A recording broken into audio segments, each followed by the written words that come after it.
We've got Sophie Aretta, who's going to be talking about everything global. What are the key things that you need to know about global in order to succeed in your business? And something that Sophie's become very passionate about. We also have Hilda Furtado, who's our Fremont branch manager. She's going to talk about the 4 pillars of your business that you need to really succeed. She's got a lot of great tips and information. So but before we get started, I do have a little announcement to make about last week. We had a contest. We had Debbie DiMaggio here, and she offered to auction off a 1-hour consultation, marketing consultation with her, as well as a signed copy of her book, Contain Beauty. So here are the winners. Vito LaGrasso with our Tice Valley office has won the 1-hour marketing consultation, which he's very excited about, and Lorraine Arnold, Santa Rosa, is going to receive a signed copy of Debbie's book this week. So congratulations to Vito and Arnold. Okay. All right. Well, let's jump in and start our discussion with Sophie. So, Sophie, welcome to the show. Thanks for having me Sophie's again. a regular. Sophie's a guest host as well. We love having her on the show. I love being here. So, good time. Sophie has become very passionate and interested in the whole subject of not just global and international real estate, but also multicultural, which is why we thought she'd be perfect to have on the show today for this topic. So what made you really become so passionate about global and international, Sophie? A couple months back, our local Association of Realtors here in Pleasanton asked me to plan their international global program launch event. And when they asked me, I knew nothing about global or international. I said, well, what is that and how does that even apply to me and our agents? And so during the process of planning the event, I learned so much and I met so many wonderful people and had the opportunity to sit next to a lot of great resources and just throughout that process had just found out that this is a huge passion of mine. There's a large opportunity out there. Our world is connecting at faster speeds. It's getting smaller with social media and internet, and most people have a misconception about international and global real estate. And I would say that it applies to everybody. All agents in our company are impacted by it.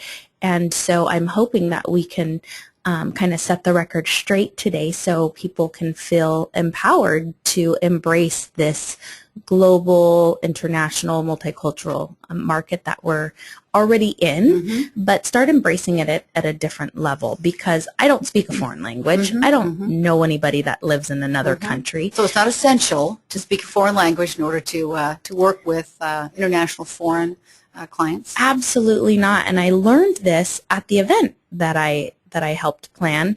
And I mean, many of these big hitters in this market they don't speak foreign languages. They just have all of the right connections and they've positioned themselves to be the Bay Area contact or the Pleasanton contact or the San Francisco contact for foreign clients or multicultural clients that are coming into our real estate market. Okay. All right. Great.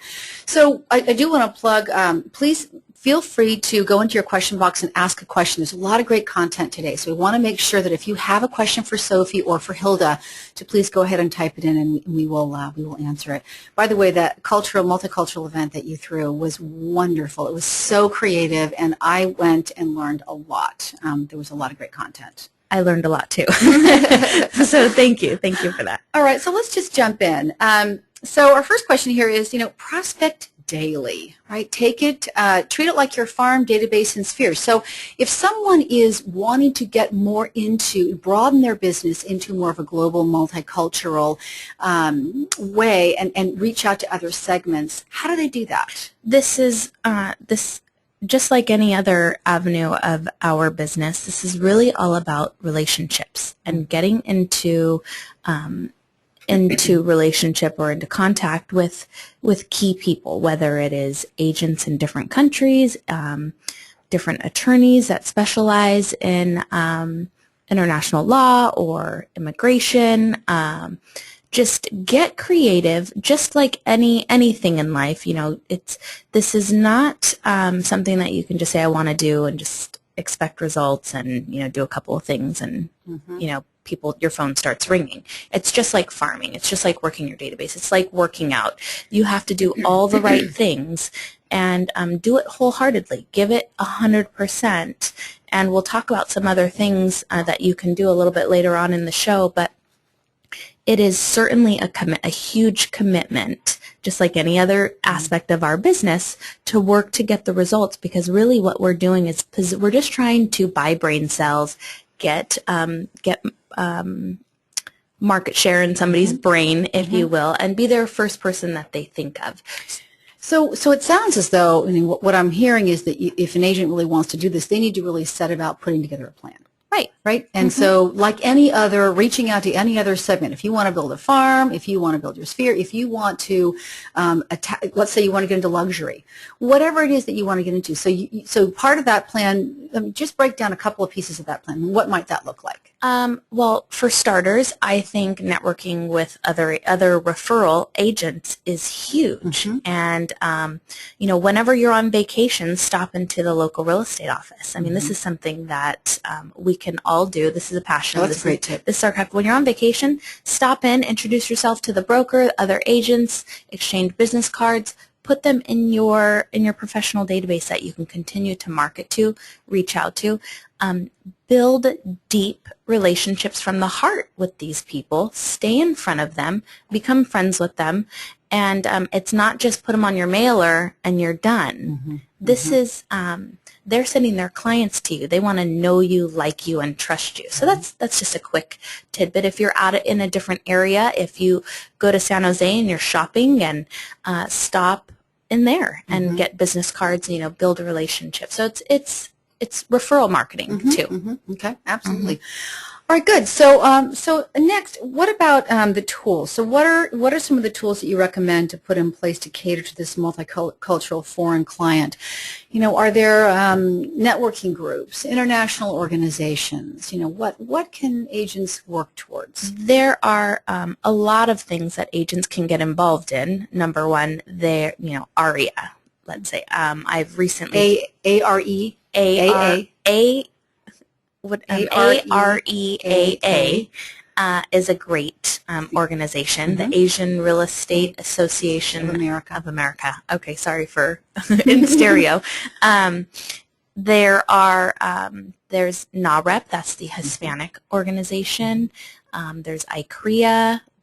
What's ICREA? ICREA is it's international. It's international. I think it's the Chinese and Korean. I see. And I see REA, correct. 44% of Californians speak a second language in their home. So I think it's important that although maybe you don't speak a second language and maybe your client speaks English, perhaps at home they speak a different language, or their family speaks a different language. So it's important to be able to cater to your client and their family, and maybe have marketing material that you can get from the title company that is in a foreign language. At the event, Proxio is an international MLS, and they spoke, and they have a great multi-language widget that you can put on your website that will convert your listings into 19 different languages. And that's Proxio, Proxio.com. Yes. And that's great, because that will convert all of our local listings into a foreign language, and that's a wonderful way to attract foreign and multicultural clients to you, on top of just going directly to building referral agent relationships. Now you can target multicultural clients as well. Okay, so as I understand it, because you told me a little bit about Proxio, Proxio is it's an agent-to-agent international MLS, if you will, where agents can pay X amount and they can get their listings on Proxio. Can be a feed, they can upload them, and then, like you said, they can have a translation on their own website, but it does give them that outreach in terms of agent-to-agent. So if there's an agent in France who has a client that wants to buy a wine country home or a winery, potentially one of our wine country agents could be on that, on Proxio, could get that lead as a referral. Absolutely. So it's almost like a real estate type Facebook, or it's very professional. It's not a lot of, chatting back and forth, but it gives you a way to connect with.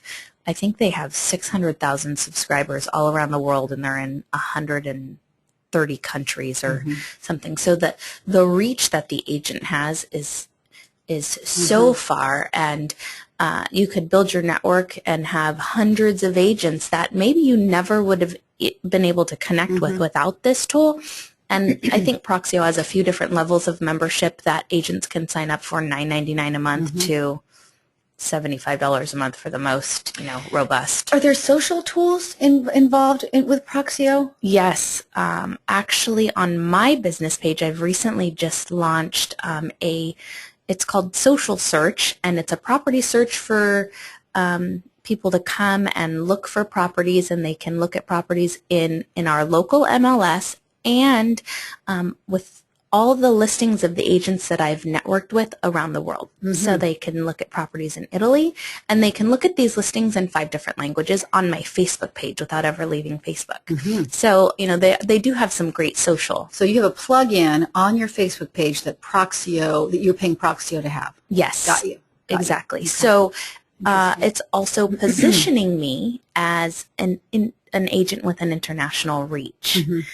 Also, in other words, an international real estate agent. I'm not going to Italy to sell property. However, I am marketing Italy property on my Facebook. And so, as I understand it as well, if you email that agent, it will translate your email. Correct? Yeah. If you do not speak Italian, let's say, but you have an Italian agent that's contacting you about a potential referral, the site has translation services. Absolutely, yes. And or I could choose to only network with agents in other countries that speak English or Chinese. Because you can choose those on the site as well. Right. So the site is really robust, has a lot of different flexibility, but it gives the agent the opportunity to create that reach that they're looking for to break into this market, and also position themselves as international agents, just through marketing international properties.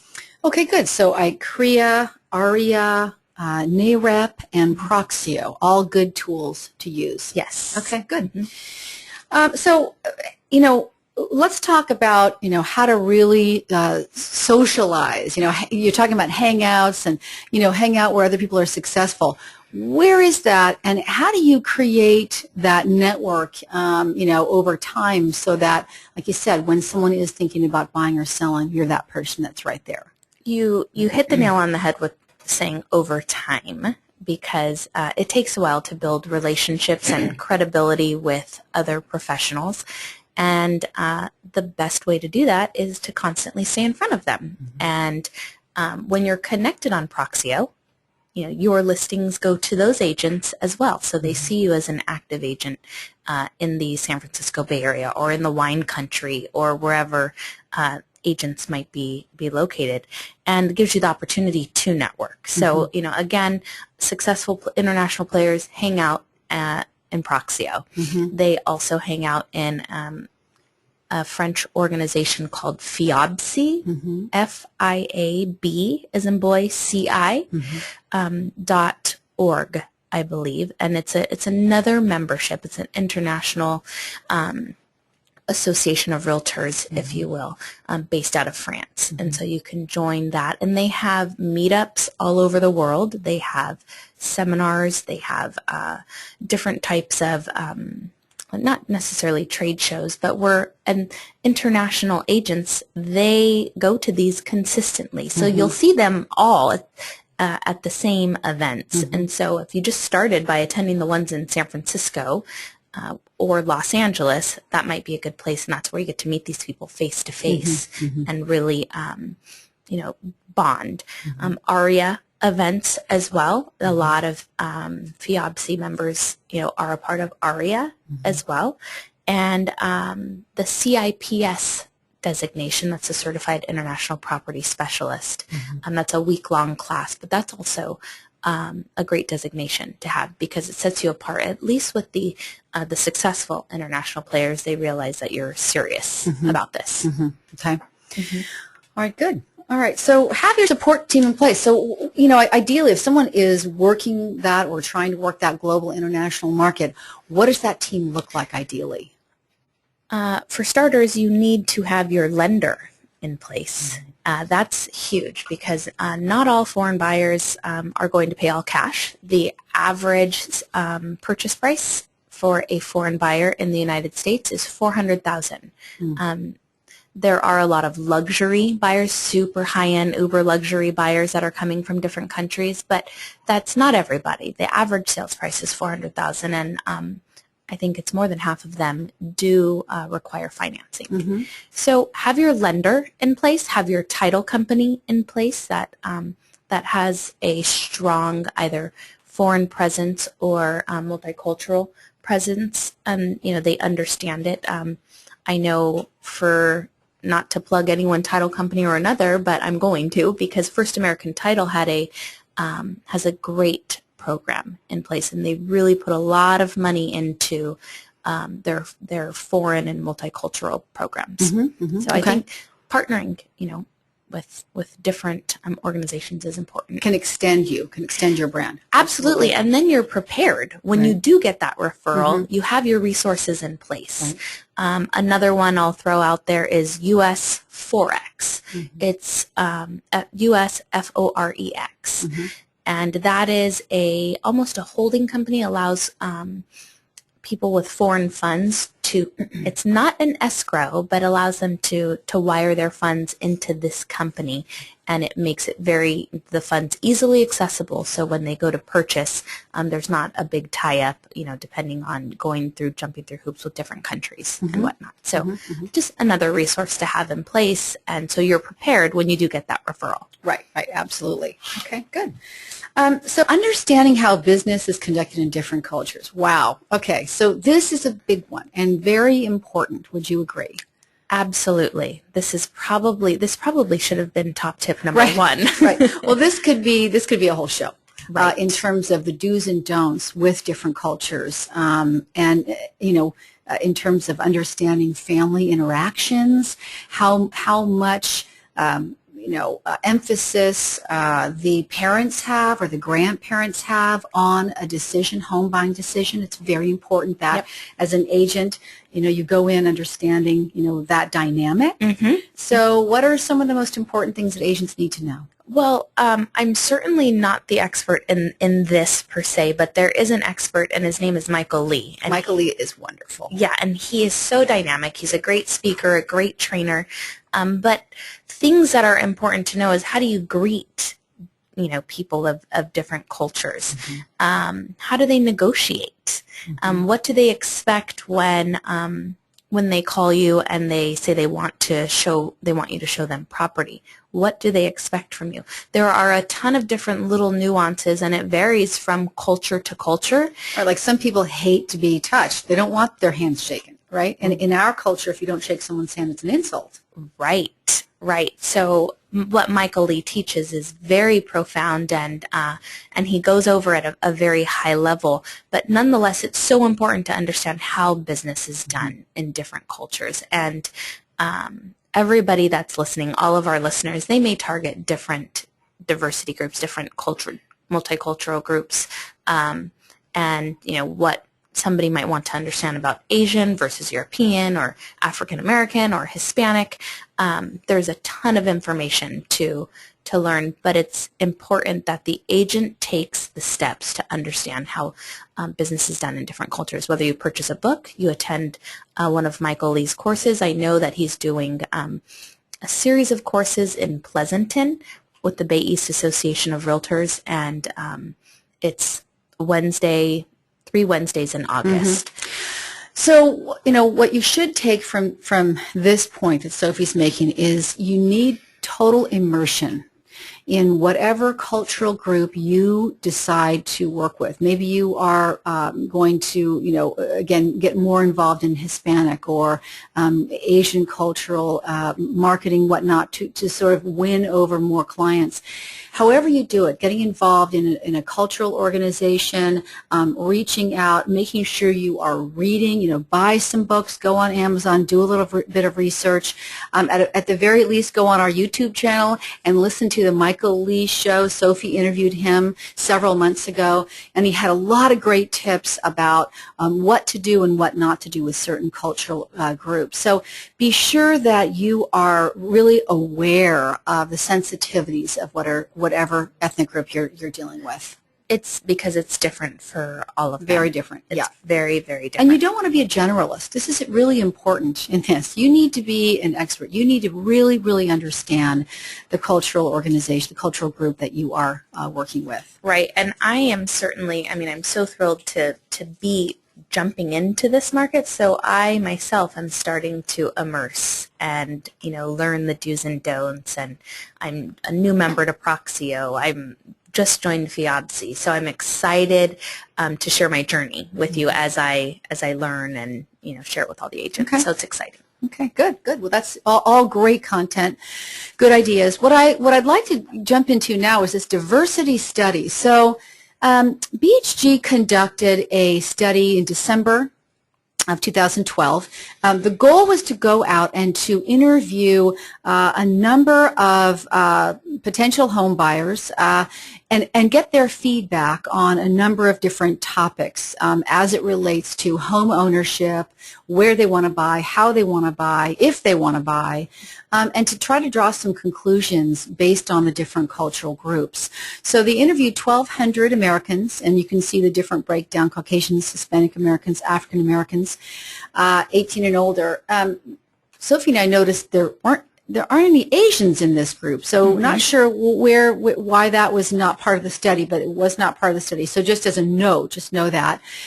But let's just jump in and take a look at the findings and who was interviewed, because there are some interesting things.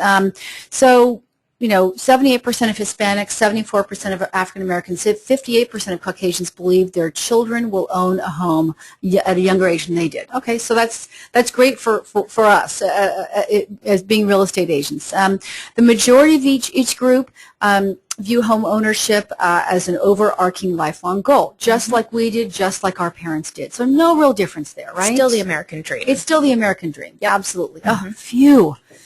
And 78% of African Americans and Hispanics and 65% of Caucasians consider home ownership the biggest indicator of status. Okay, so let's talk about that. All right.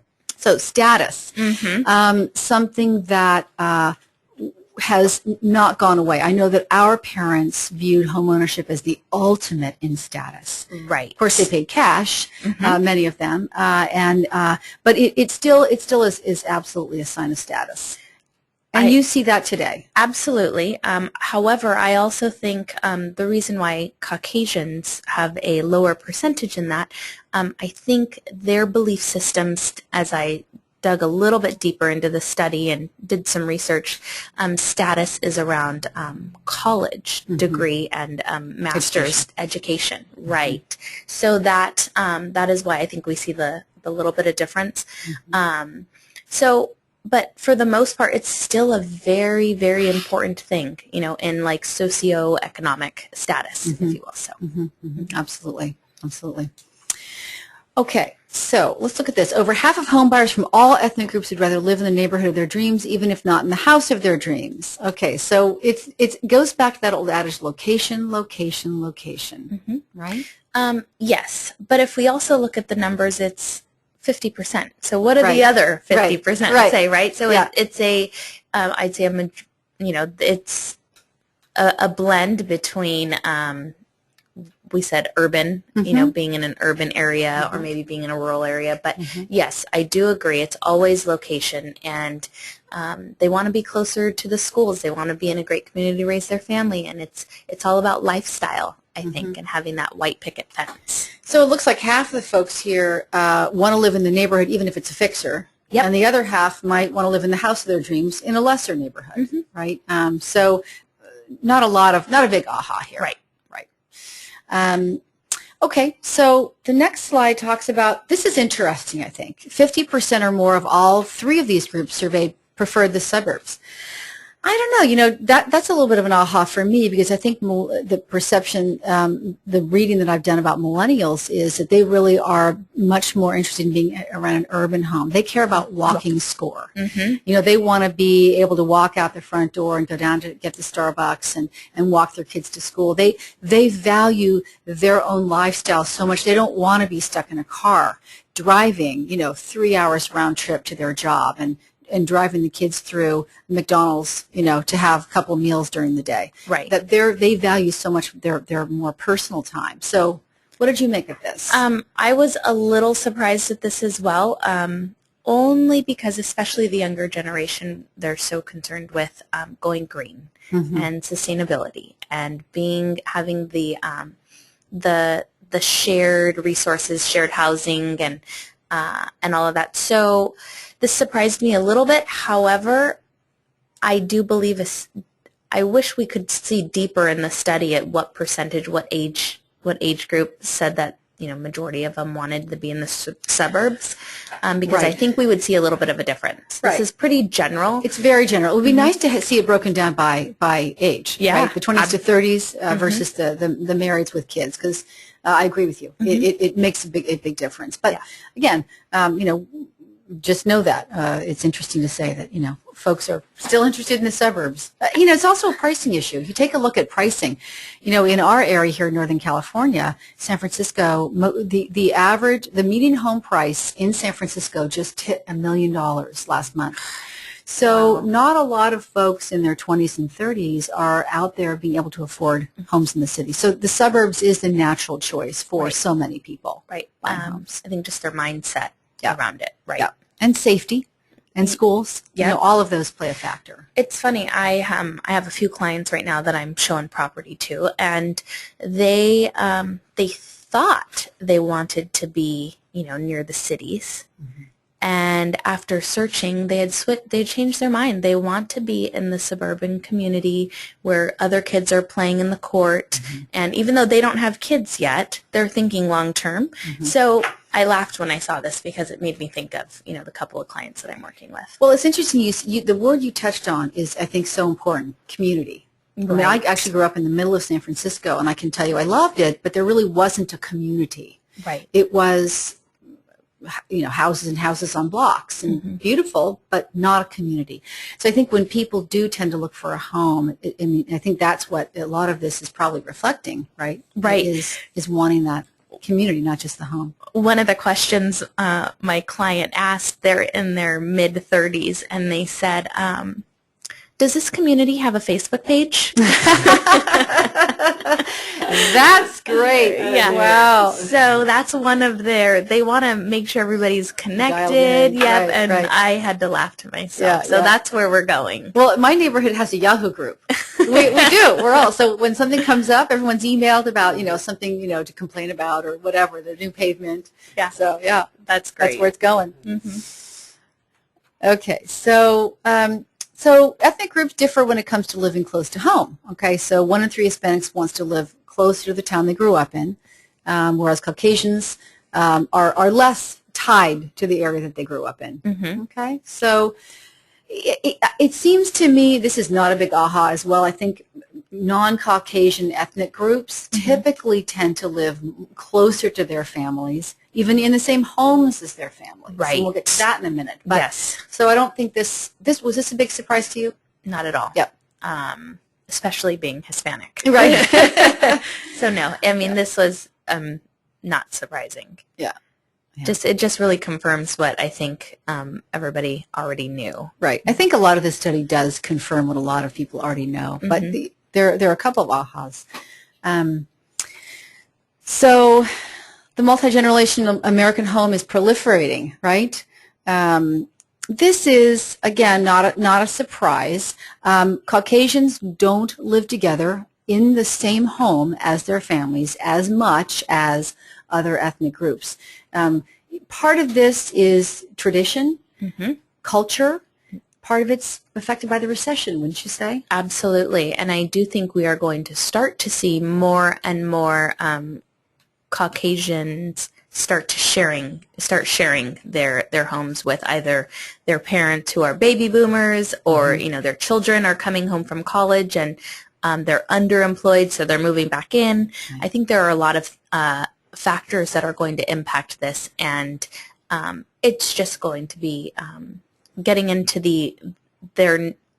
going into the next real estate cycle. I think we're going to see a lot more of this. And it's been happening out of necessity over Yes. the past several years. People, single moms moving home with mom, like I said, people losing jobs at an alarming rate, and that's why household formation was down so dramatically during this recession. So this probably is going to stay the way it is for a while. But again, a newer trend with Caucasians, probably not going to extend. It's not a trend. It's a trend out of need, not out of want. That's the difference. And I think something else that we're going to see is the next generation of the younger generation. They are going to have shared housing out of need as well, but also out of desire. They want 3 or 4 of them to go in and purchase a home together, because they don't need a 4-bedroom home, and they can't afford it. They can't afford the 2-bedroom condo either, but they have shared resources amongst them, and they're not making as much as they thought they were going to make out of college, but still it's important to them to I think be in the city, have that great walkability score, and also own a home, because these are young professionals as well. So I think we're going to see a different version of this, not necessarily the multi-generational with families living together, but we'll just see that younger generation kind of come together. Yep. Yeah. Okay. All right. Well, Sophie, thank you so much. Thank you. Great information. And we've gotten a couple folks that have asked, can we get a list of the resources with links? So maybe if you can just send me kind of a list of the 4 or 5 organizations that you sent, then I'll go ahead and send it out to everyone on the call. Yep. And I'll also put Michael Lee's classes on that list as well. So Bay East Michael Lee, if you have a chance to go to his classes and you are interested in this topic, I can personally recommend him. He was amazing. I saw him at Sophie's event. It's fun. He's so fun. And he is very fun. He makes it fun, and you come out with some ahas. Yep. So, all right. Thank you so much again, Sophie, for coming and sharing your knowledge. Thank you for having me.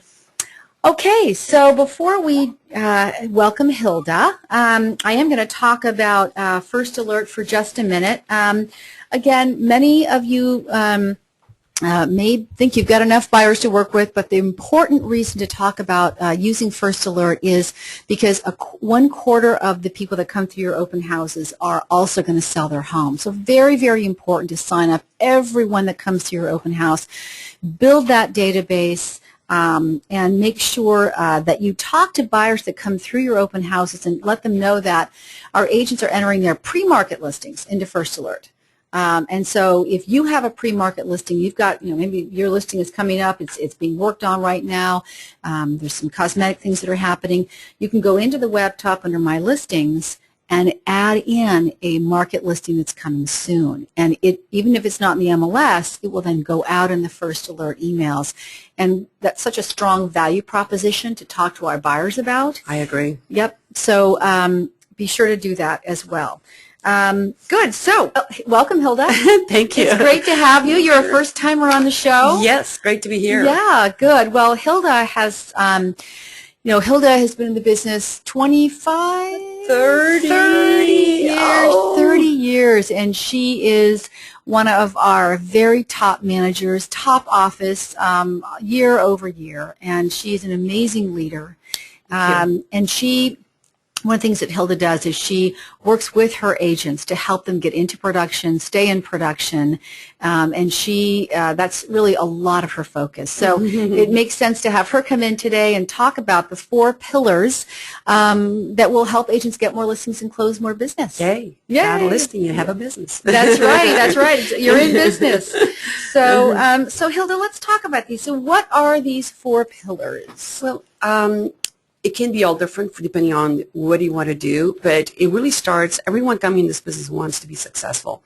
Apologize for my voice. Allergies are kicking in. Yes, they are. But when agents come into this business, what I find, everyone must be successful. Just sometimes you get lost in the process, and I always say, create a vision what you want. Go out 10, 5, 3 years. What do you want to accomplish in your life? The whys, why you want to do so well in real estate, why you're in real estate to begin with. And so if you create that vision, then it's easier to figure out from A to B, A today to B what you want to be, and whether it's a kid's education, retirement home, etc. So it's always important. The great thing about real estate is that it's different. Everyone can be different and have success in it. It doesn't have to be to look alike. There's no one size fits all. No. 97 agents in our office in Fremont, and no two people do business exactly alike. There's some things are similar, but not the same way. So that's exciting. So I always look at how do you like to meet people? Because many times when people start saying, I don't like this, it doesn't matter, you're not going to do it. But if you figure out how you like to meet people, then you have more success with it because you look forward to it. Because you got to have passion. You got to like what you're doing. So it's got to come naturally. It's not like you sort of say, gee, I'm going to start, I'm going to get involved with the XYZ group, the whatever gun lovers group, and you're not a gun lover. Yeah. So it has to be something that you're truly passionate about, something you're either already doing or that you would like to do, and that then naturally puts you in front of folks that you want to really interact with. Absolutely. As Sophie was talking about, she didn't know very much about the internet, and then she got into it, and she became passionate about it. So sometimes you don't know until you really get into it, then you become passionate about it. So what are some of the, if you think about some of the agents in your office, like what organizations and groups and hobbies and whatnot are they pursuing that really put them in front of other potential clients and help them get business? They're all over the place. Of course, there are some of the basics, but everyone's choosing different ways, and the international is becoming a big thing in your office in Fremont especially, sure. Yeah. So that's becoming great, which it's very important. And when I look at 4 pillars, meaning that we have a home, you need, 4 corners to the home to hold you through the ups and downs of the market and your life and whatever happens, that choose at least 4 very strong pillars that you can project. Is like when you go on vacation, where are you going? Are you going to drive? Are you going to fly, et cetera, right? So when I look at the 4 pillars, is that what are they? And what are you going to do with them? Because once you figure out this is what I want to do, then what are the activities you do? Because you have to have activities, you have to act to get the result. So if you do the activities, the result will come. Great. So you set out your plan of what your 4 pillars are, and then you basically come up with a plan for each one on what those are going to be. So let's break down the first pillar, your sphere. All right. So hopefully everyone on this call has a sphere. Right? Yes, of course. That's and that is the easiest one. Although some people find it hard to go to friends and ask them to refer people to them or work with them. Okay, so let's talk about it. Okay, because that is an issue. I do get agents say to me, I don't want to ask my friends for business. Yeah. How do they get over that? Yeah. Well, I would think if you look at yourself, would you support a friend? When you go to a restaurant, if you like it, don't you tell your friends?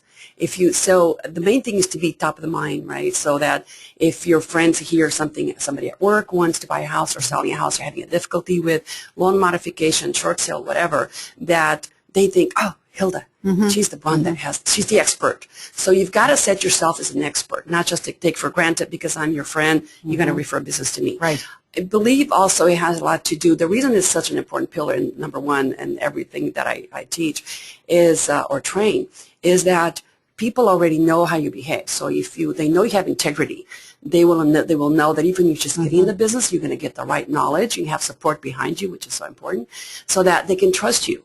Because not just being a friend. I mean, I wouldn't go to a friend to operate, to have surgery. Right, and I don't think that people should count on getting a lot of referrals just because they're a nice person, right? That's why they should be sending all their sphere, right, the just souls, the market reports, right? I mean, what kinds of things should they be doing to sort of establish that to their sphere, whether it's their hairdresser, people they go to church with, their friends, former colleagues that they are truly serious about being in this business. Correct. I really agree completely. They have to stay top of the mind.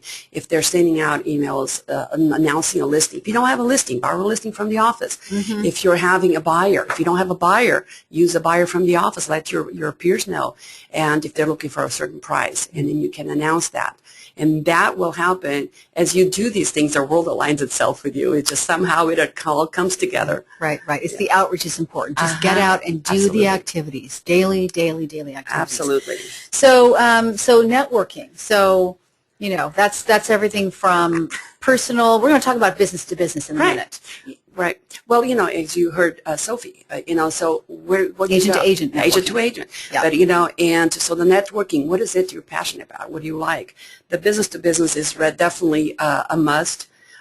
It's a given, and especially when you can use different ways of getting like attorneys. They need to refer clients to you, CPAs, to contractors. I mean, times know someone who's refurbishing a home because they want to sell it.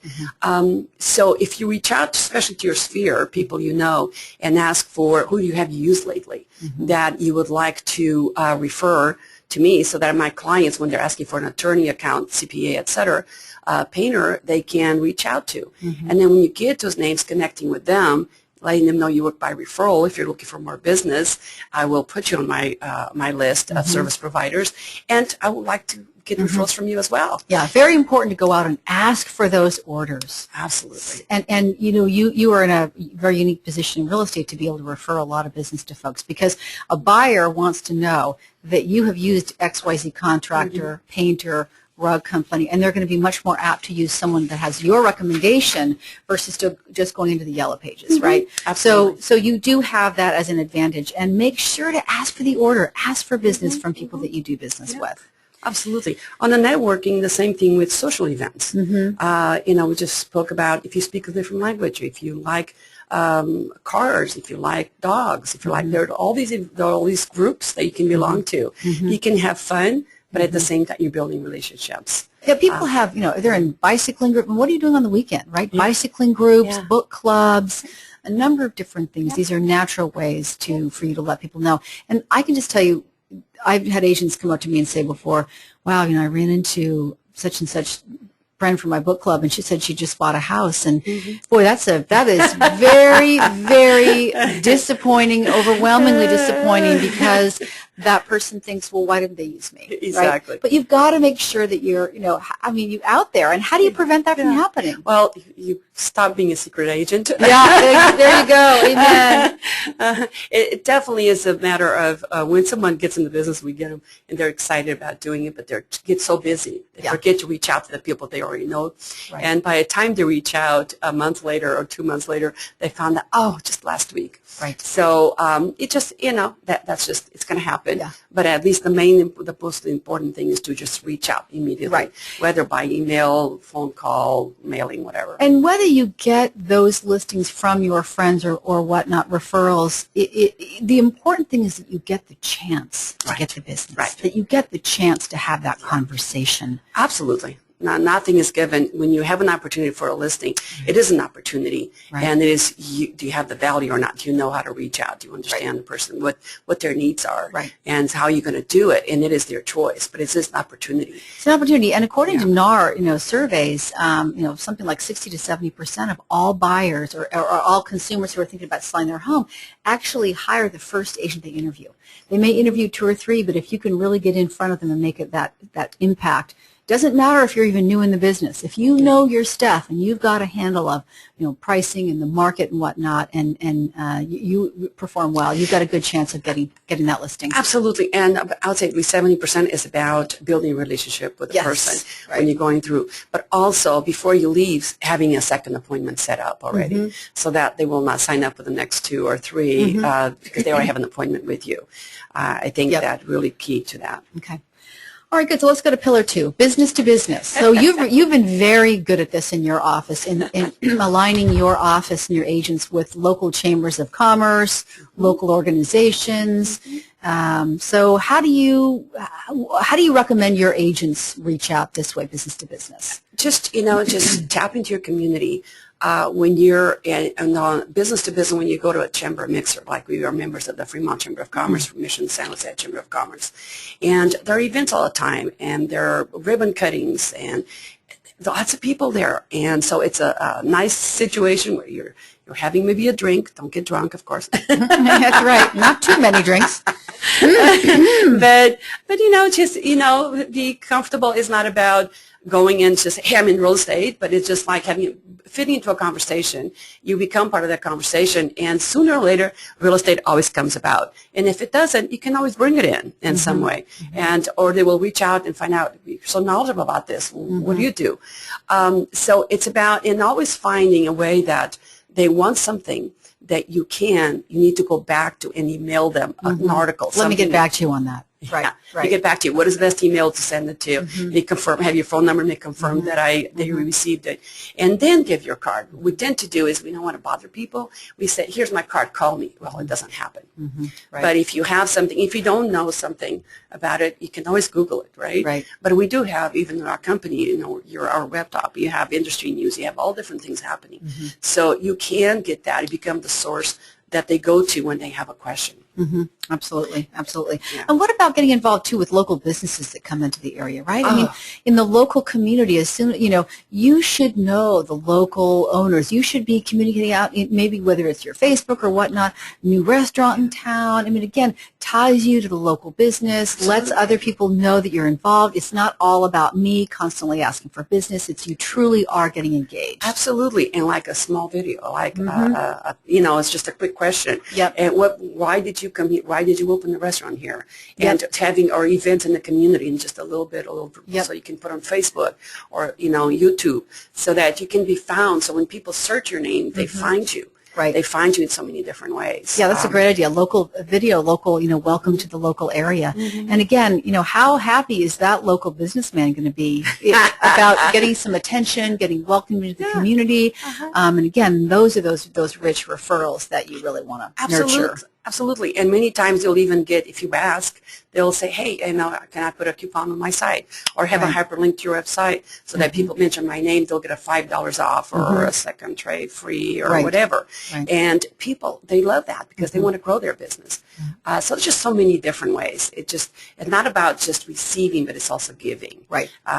It's not just about receiving, it's about giving. That's the key. If you give, people remember. People acknowledge you. They recognize. And so, and you're not giving just because you want to receive, but it's just because that's what we do. We do so much in our community. Right. Many times we just don't tell people we do, like teachers' grants and all these things that we do. Yeah. And many times we forget to tell our clients so they can participate in that, whether it's food for the food bank or whatever. So I just want to touch on something Hilda mentioned. That's a really important point, and that is the Education Foundation. We just had 3 ceremonies, and we granted 52 teachers grants, outstanding teachers, and I was at the ceremonies, and I just was weeping. Cried. You cried. There's no other way around it. There are amazing stories from these teachers, and so this is something that Hilda's right. I mean, encourage your clients. For the first quarter of every year, this is an opportunity for you to have a warm call to anyone in your sphere, in your farm.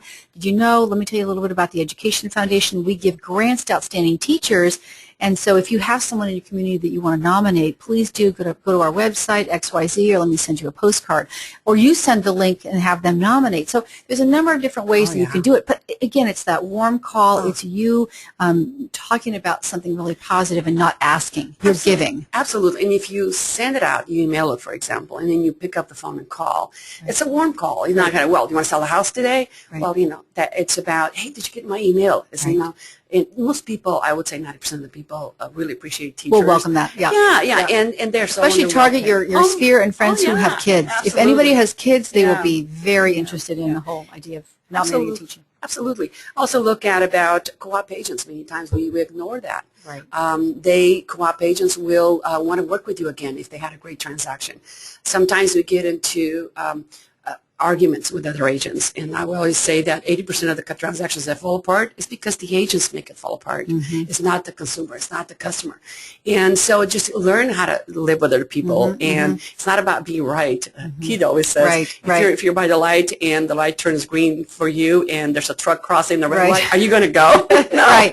Yeah. So it's not about personalities with the agent, but get to have a great reputation. Your reputation is so important. And, this market will pass, right? So where you're representing a buyer and there's 20 other offers and you get beaten out, you've got to really work on nurturing that relationship with that co-op agent and keep professional, keep your integrity because the market will shift and you're going to need those relationships. Absolutely. I hear all the time in my office, hey, my offer was accepted out of 30 and it wasn't the highest offer. Yeah. But see, it was well written, it was clean, the client all the information was there, and so that the agent felt very comfortable. Yes. That it was not flighty, that they might be writing 2-3 offers. So that is really so important. And it will always be. And they will call you. And if you have a buyer for a specific thing, you emailed all these co-op agents and let them know if they have something coming up, they're going to let you know. Yeah. So the coming soons are really important. Okay. All right, good. So that third pillar, so the social, right? So this is everything from farming, we've talked a little bit about the community outreach, but so let's talk about the social because, this is really a key to being successful in this business. It's people who are naturally social, naturally feel comfortable reaching out, tend to do well in this business. Absolutely. It comes when you talk about geographic farming or social farming, I would call it. Some people just don't like go door knocking and say, hey, you got to sell your home. If you do enough of that, you're going to have someone that says, how did you get into my door today? I really needed you. But the main thing is when you outreach in a social environment, it's so much easier. And a lot of people do like that. So you just outreach, so you're in events, you're having conversations. And I think... And also following up after these events, right? Yes, because a lot of people can go to these events and meet, shake hands, do all that. The key is in the follow-up. It is. And we all fall. I know that I've had many times I didn't follow up on, and I think everyone does. But, you learn from the past and go forward, right? So that's what you do. But definitely doing that, always finding a reason to get into the conversation and have to send them something. That's always so critical. Right. Because they always want to know whether it's your lenders. Reach out into your affiliates, our family of services that we have, because many times it's about cleaning the credit or finding out if they can do a short sale and having like Scott Piper go in and talk to them, interview them to find out if they really qualify, if it's something we should put them through or not. Right. I mean, we have the title companies, they have great libraries, great information for us. So just our lenders can reach out and see if they can qualify for a loan or not. I just had someone the other day walked into our open house and they had done a short sale. They had done a short sale, and then they were wondering, could I qualify for a loan? Well, our lender trying to qualify them, and they do qualify. So, and they didn't know. They had no idea that they could actually do it. So it really makes a difference. All right, so in the social as well, I'm going to put a little plug in, and that is make sure that you are collecting email addresses. Yes. So important. That's so key. That is... we have to be communicating a number of different ways to folks. We have to, at a very basic level, have the email addresses. So what about walk-in farm? You get a lot of agents that say, oof, or no, I don't want to walk my farm. I mean, how successful have your agents been in walk-in farm? The ones that have been working on a farm, farming, geographic area especially, it has been working, like, Serena, for example, is a perfect example. She's been farming for a long time. I think a lot of times that people go into... You're talking about Surinder Gill. She's your top producer. And she door knocks. She door knocks. Yeah. And she gets listings. And she mails out as well. So it's about being there, being the person they're going to call on when you have a need. But when people... Geographic farming is like they expect to go in and get a response right away. It doesn't happen. So it's a time, it's going into it. But also consistency. But also if you mail every 30 days, do you think they'll remember you 30 days later? No. So if you're going to hit a smaller area, hit, where they can go, wow, after 7 times they go, oh, that's Hilda when she's coming up the street. But then you move on. The farming, what I find most people, they get a huge farm, they hit it every 30 days, it's not successful. But when you're farming, you're looking for the people who you like, when you talk to them at the door, it's like qualifying them. When you're going looking for a home, you want one home. So when you're door knocking, it's just like, I want that person that is going to either refer me, buy with, sell with me. And if you like that person, then it makes it so much easier. Now you can get an email, you can email it. So every time you hit a farm, no matter geographic farming, you're always looking for a call to action. So everything you say now, this has to be informational, but also a call to action. So why would they pick up the phone to call you? If you have a buyer need, maybe somebody's considering selling, they may call you. If you want to now sell a property that maybe they would move up into that area, that would be something to consider. If you look at a list of service providers, they may want to have family members, someone they like to. They need a home warranty. We got those through our reps. It's cheaper than if they go online, et cetera. Just all of this informational, but also call to action. So consistency, frequency, call to action, and do it in multiple ways. Multiple ways. And when people start trusting you, they'll give you emails, and that's when it gets great because mailers are very expensive. There are different ways of doing them, but still very expensive. So if you can get those emails, it's so much easier to reach out to them. Take your newsletter or your market report and give it as you walk your farm, and ask them, I'd love to put you on my email address so I can email a list so I can send you this every month. Is that okay? And that way you're showing them what it is you're actually going to send. Absolutely. People are very reticent to give emails unless they know what they're getting in return. Exactly. Okay. I agree. I agree. Good. Great feedback. Okay. So the fourth pillar, your office. All right. So let's talk about how to leverage contacts in your office to build your business. In your own office, when you have the agents are very busy with lots of listings, they get lots of calls. We have REO agents that get calls. They don't want to handle those buyers because they don't want to representing the buyer on their when they have an REO bank-owned property. They're looking for agents and give them for a referral fee. A lot of times when you hold open house nowadays, you get 2, 3, 4 people that want to write an offer with you. You can write one, not 3 or 4. So have the other agents work with you on that. Some of our agents also they buy leads, and they also want to take just the listings possibly. So they refer the buyers to the agents in the office.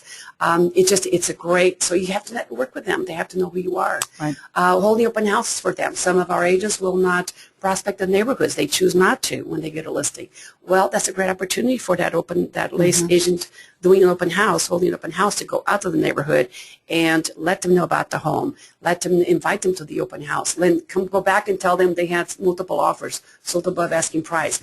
I have a buyer, or we have a buyer if it's somebody else in the office. And now there's an opportunity to get a listing. Right. And you do the same thing, and that's how you break into a neighborhood so fast. And then the agent also has the confidence that you can handle the open house, and they might then again give you more business and more, like you said, opportunities to help. Absolutely. And people come through, like using the first alert at the open house, because when people come through, like over 25% normally have to sell a home.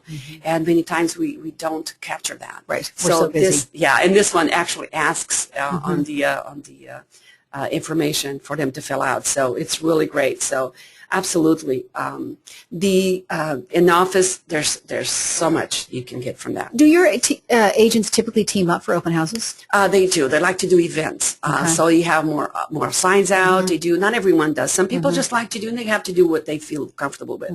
Some people like to be by themselves, and they do it all, and they're successful with it. Others will do an event. So it's fun when they're there. There's no one come through. They actually learn from each other. They help each other out, and but also it's fun for them. And they have more signs out. They have more invitations out to the neighborhood. More activity at the open house. Yeah. People come through and they go, wow. Yeah, it's happening. We had an open house that we had, I think, 5 agents at.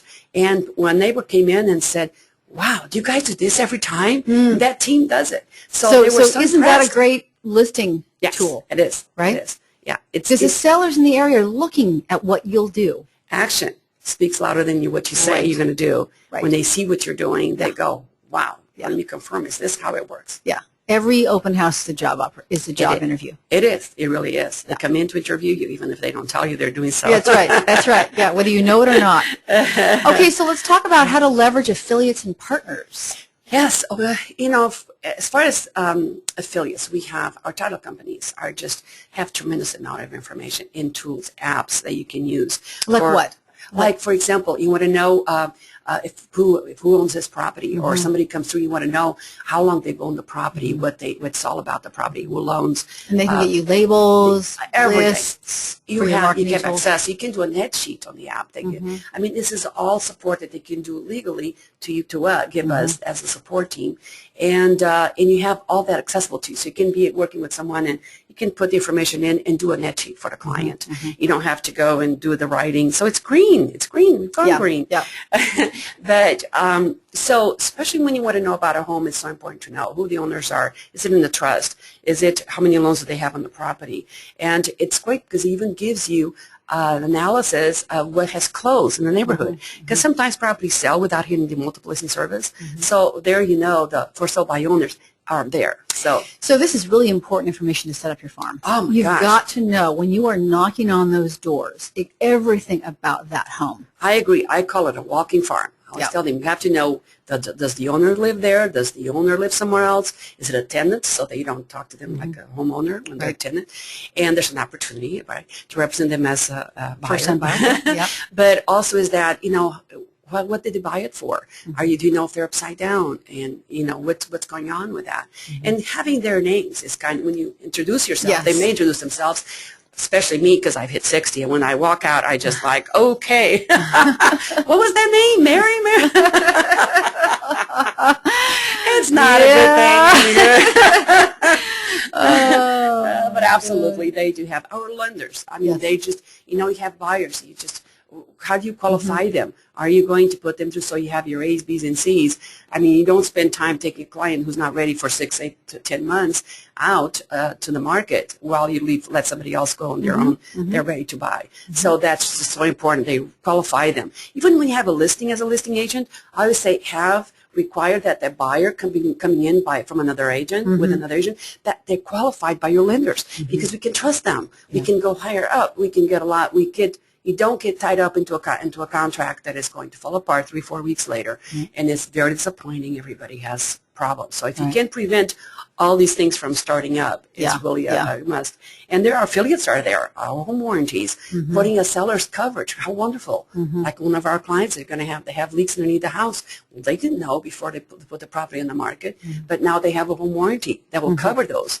And so it's a delight for them to have that experience. Right. So it's all just bound up in excellent customer service, which is going to result in repeat business and referrals. And leveraging everyone. Leveraging everything. Everything that you have. Because then you don't have to do it all. You don't have to do Build your team, folks. Build your team. Yes, it's awesome. Hilda, this has been great. Thank you so much. This has been a wealth of information. And again, you know, a lot of great tips and tools. So thank you again so much for coming in. You're welcome. If anyone wants to call me, it's always fun. That's the part I love the most about what I do. Okay, what's your number?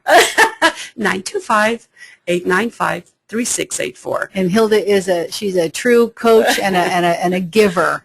So thank you. Thank you. Show. Thanks for the opportunity to be here as well. Absolutely. I am going to put a plug in for next week's show. On the 24th, we've got the president of Inman News, David Stein, is going to come on and talk to us about a lot of different things. And he's going to tell us what's coming up with Inman News and Agent Reboot. And then Keith is going to do a segment on time management, which is something that we get asked for a lot, and he's going to be delivering that next week. So don't miss next Monday's show. Thanks again, and have a great week.